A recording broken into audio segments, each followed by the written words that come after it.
In this video, I will be going over the secret tier 1 deck of Suda, and that is Who's that Pokemon? Crystron. Woo! Damn, I got big arms. And the only thing that is stopping Crystron from being one of, if not the #1 best deck in the planet, it's literally Abyss Dweller. And I'm going to show you right now. If you don't get Dweller, you obviously win the game. But this version plays your Dweller with a few specific cards we're playing. So let's get straight into this video. Before we do, smash the subscribe button, smash the like button. All the Trif gameplay myths are back in stock. Get them right now. Additionally, if you want to get trained by the Penga or the Mitsurugi God, the link to my Rizal Fiendsmith Masterclass will be down below. The link to my Mitsurugi Rizal Masterclass will be down below, where you can see 12-hour live recording me training the deck, and they're all post-Suda. Additionally, if you guys want to see a Crystron guide with me and Yassine, I want you to message, comment down below if you guys want to see that. We're going to release an all-inclusive 100 replay, 100 combo guide about the deck. This deck's absolutely insane. I'm going to show you my take on the deck right now. This deck is a combo deck that puts up 8 negates. It's literally pendulum. I'm better looking than you. I think I'm stronger than you. Puts up 8 negates through 5 hand traps. Let's get straight into this video right here, right now. Let's go! This is my deck. This is a 45 card deck with 15 hand traps, but there's many defensive cards that are not just Crystron, because in my opinion, when you get access to one Crystron, you get access to all the Crystrons. Playing a level 7 package with Draco Sack and Cherubini, which essentially allows you to make the Draco Sack and then make Cherubini send the Crystron follow-up, not follow-up, the starter you need, whether it's Smiger or it's Ronin, whatever that shit's called. But additionally, they're all really good together. What the Kashtira cards and Black Witch does is it gives you a line through Dweller or Lancia. You're able to do cool things versus those cards, and Dweller is the one card stopping this whole deck. Still playing 21 hand traps with the Kashtira package and Black Witch as extra pushes, because I do believe when you get one Black Witch, one Crystron card, you basically get them all. And it's good 2 Crystron cards because you're allowed to play through hand traps way better, but I do like having secondary engines in a deck that loses Dweller. It's like Rizal that lost Dimensional Barrier. It's very nice to have an other option through Barrier, or it's like Fiendsmith with Malice, where you get with Lancia, at least you're able to do Fiendsmith lines. So that's one of the reasons I love this style of the deck. With Kashtiras, I am not playing Right Soft because Right Soft hard loses Detonator, and even though there's 15 hand traps, that's not enough to stop a Detonator. Sometimes they still have the Detonator, so it's like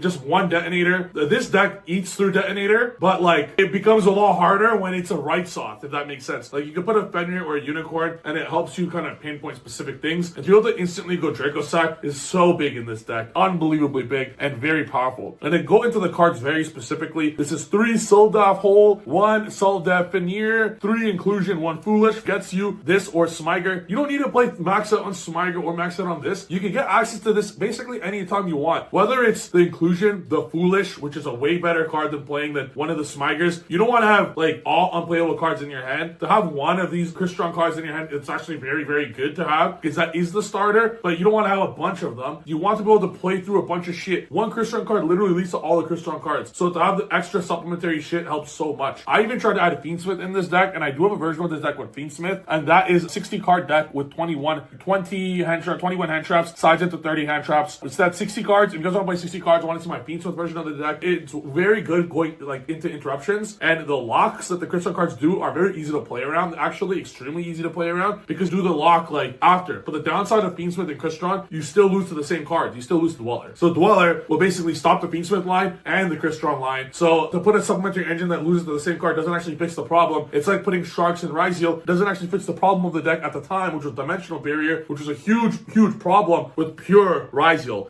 Same thing like playing evenly in Malice. You're not solving the deck's issue of Lancia. You're just making it worse. So that's why I don't think Fiendsmith will be too great in this. In a format where Dweller doesn't exist, then you can throw Fiendsmith in it, but you always got to prepare for the cards that absolutely obliterate your deck, and that's one of them. And to have the Kashtira cards as a supplementary engine is actually massive. You're even able to do a cool line that Yassine taught me. Shout out Yassine, where if you start your turn with Fenrir, and this line alone makes you want to play more Right Soft to guarantee this combo. But if you start with Fenrir add Unicorn, as you're playing with the Crystrons, you don't actually use your normal summon. So once Fenrir adds Unicorn late into the combo, you just tribute summon the Unicorn for useless Crystrons basically that do nothing at the time, because you're already like way into your combo, and then you go Birth of Fenrir. So from one Fenrir, you get Fenrir, Unicorn, and Birth all has interruptions, and Birth is a very underrated interruption. Birth takes care of Tract or Engraver. If your opponent starts with Engraver and Tract, the Birth will just get rid of the Lurie and the Engraver. So it's actually a very good go first interruption and really good for follow up. And you guys already know what Unicorn does going first. It solos a lot of these decks, gets rid of the one Requiem index. And Black Witch's actually pretty good. I know Black Witch trades poorly into hand traps, but Black Witch has extra reasoning to play in this deck. Not only is it level 7 to make Dracosack Cherubini, send your Smiger or Certain for the actual play that you're going to need, but additionally, you're able to send your Inclusion to the graveyard to get its effect to special. So that's a pretty viable reason to just play Black Witch and want it for that reason. Like, there's Deception still fine. I guess the one brick is Azumina, Hallowed Azumina. You could play more Black Witches. I have a version of this playing 3 Black Witch, but I wanted to cut the deck as low as humanly possible to still play 15 hand traps with 21 hand traps post side, with still go second cards like Fenrir and Fenrir to make it like 24 defensive cards, and I'm playing 2 Talons post side as well. I remove a lot of the Crystrons going second because you only need one Crystron basically to get all the Crystrons. So you can play Crystron as an engine, not just as a deck, as long as it doesn't lock you. Playing 3 Nyasri Perilli on the side, I think this is going to be big. 3 Lancia Talons cross out called by. And yeah, as mentioned, you could play more Right Soft, more Black Witch. Playing 40 or 60 is an absolute myth. You could very much play 2 more Right Softs or something, 3 Right Soft. You could play 2 more Black Witches. Guarantee you're getting Cherubini line, and then just throw in 6 more hand traps, throw in 4 more hand traps, and throw in a Fiendsmith if you want. The extra deck is not very tight. You could very much just play 1 Dragster or 1 Elescates if you really want to. You still need to play Clockwork Knight. You could remove, that's 2 cards which is saved by removing 2 Synchros. It's nice to have them, but not absolutely necessary. You can remove the Typhon if you absolutely need to, but typically sometimes when you play, you could get locked potentially. You could remove the Makaba, you don't really need. You could remove the Samurai Destroyer too. That's 1, 2, 3, 4 cards which is saved. 5 with Typhon. There's 4 bare minimum cards you need, which is Closed Wounds, Sequence, Requiem, and Desiree. There's a 4 bare minimum. Then it's your choice after that if you want to play Necroquip Caesar and Chaos Angel. So there's 3 more on top you kind of like to play, but at the bare minimum,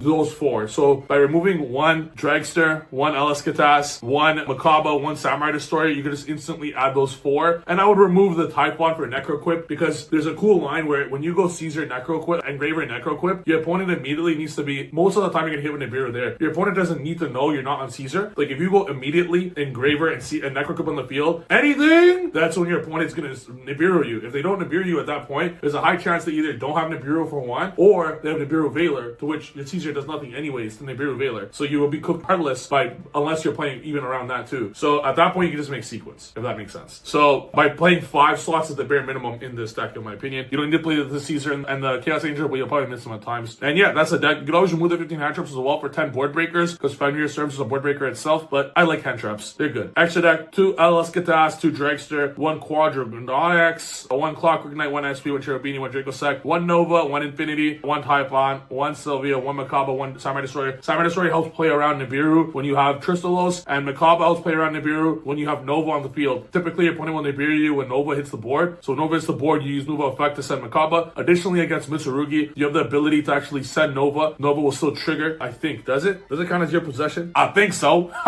Still triggers. Get Makaba. That's the only reason it's there, actually. So, anywho, that's the deck. If you guys want to see combo videos of this or replays, I've been posting a bunch of replays on this deck. If you guys want to see a bunch of combos, let me know, because I have me and Nissim will be creating a spreadsheet as well as a masterclass on this, and we're going to be putting it like, it's an incredible deck. It really is. It puts up 8 negates. If you guys haven't seen it already, if this goes untouched, it puts up double Dragster, it puts up Infinity, it puts up Sylvia, so that's the 4 actual negates, and then it puts up some combination of hand traps, Fenrir, SP, and always the trap card. It's just interruptions almost every hand. Guaranteed 6 interruptions. Guaranteed 1 interruption per card in hand, with 4 of them being hard fucking negates. So 2 Dragster, 1 Infinity, and 1 Sylvia. That's like 4 hard, like legit auto, like omni negates. Like, well, Dragster spell trap, but basically the same thing. With the pop, with the trap, it offers like versatility. To stop, it's like a layered interruptions essentially with the trap, and Tristalos is a layered interruption because you can just use it anytime you like. It's just an incredible deck. I'm a big fan of it. Thank you guys for watching this video. If you guys got this far, smash the like button, hit the comments below if you guys want to know. If you guys want to see more style videos like this, let's go. And if you guys want to see more this Rise of Fiendsmith or more Tenpai or more Mitsurugi, let me know as well in the comments. And check out the masterclasses down below and tripgaming.com for the best playmats. Thank you for watching the video. I'll see you guys in the next video. Peace.